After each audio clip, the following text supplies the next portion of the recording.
Dia berkata, malam ni kena hati-hati kalau masuk tandas. Takut bila hang keluar pada tandas, dah masuk tahun depan.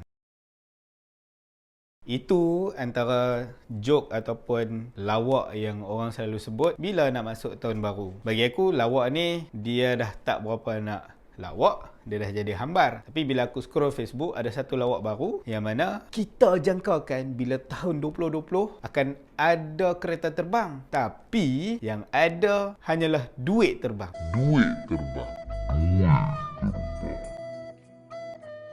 Assalamualaikum warahmatullahi taala wabarakatuh. Nama aku Safwan. Sebagai penutup tahun 2019 dan juga pembuka pada tahun 2020, aku nak recap balik apa yang dah berlaku sepanjang tahun 2019.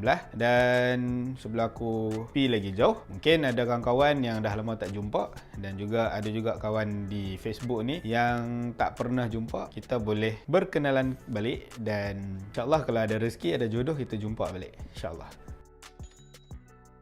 So, tahun 2019 ada beberapa perkara dalam hidup aku yang berlaku. Antaranya adalah aku bertugas sebagai seorang petugas arah kiblat untuk rumah-rumah di sekitar Selangor. Yang kedua, aku menamatkan kerjaya sebagai seorang penjual kabinet dapur. Dan ada banyak lagi lah selain daripada ada partner, etc. Kalau kawan-kawan lama tengok, mungkin dulu slim, sekarang dah berisi. Biasalah tu, kita tapi aku rasa benda tu normal. Sebab bila hang dah jadi seorang ayah, kebiasaannya hang kena perhabis makanan anak-anak hang dan etc. lah, banyak benda lah. Cuma tahun 2019 aku ada tolong dalam 3 orang dapatkan kabinet dapur.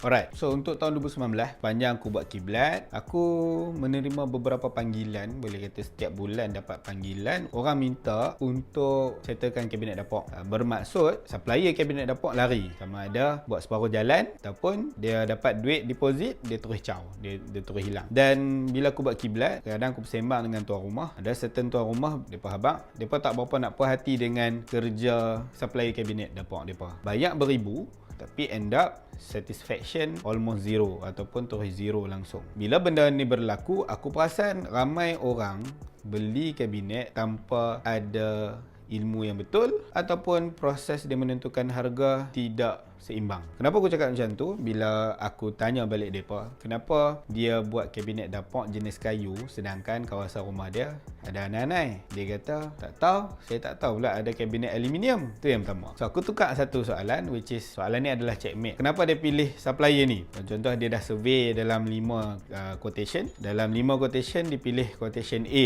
Aku tanya kenapa dia pilih quotation A? Dia kata quotation A adalah quotation yang paling murah ikut bajet dia. So, bagi aku keputusan dia tak berapa nak tepat sebab dia pick up murah saja, end up tak sampai setahun kabinet dia dah start jahanam.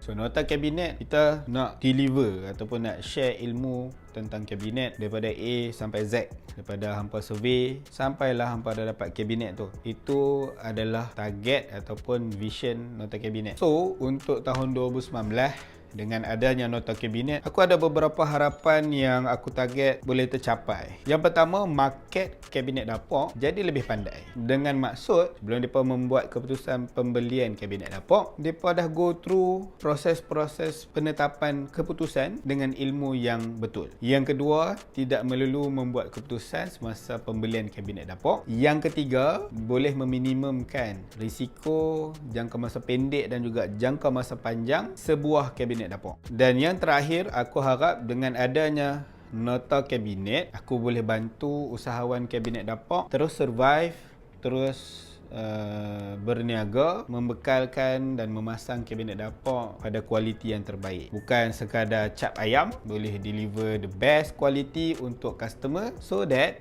in long term, pelanggan dapat value yang terbaik, peniaga pun dapat value yang terbaik. So, itu sahaja dalam video aku untuk penutupan 2019. Aku harap 2020 kita terus maju, lebih maju dan lebih berjaya, insyaAllah. Assalamualaikum.